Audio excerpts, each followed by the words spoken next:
container fell off the dock today and it's full of beef. Apparently it got knocked off the ship. It looks like the top just exploded off of it.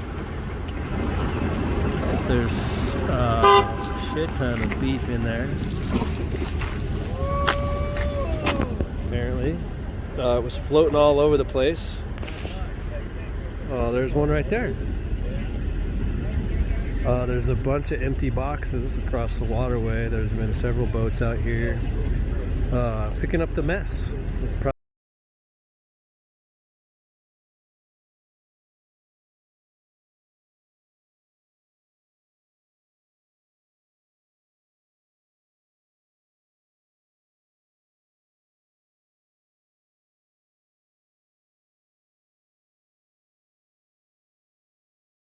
Taking it home and eating it because it's still sealed.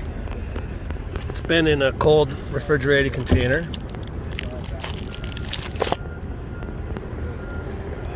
It looks pretty fatty. I'm not a big beef eater anymore, but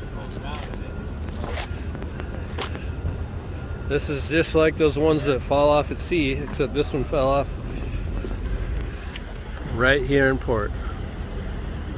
Bummer that it had to happen that way, but that's how it goes.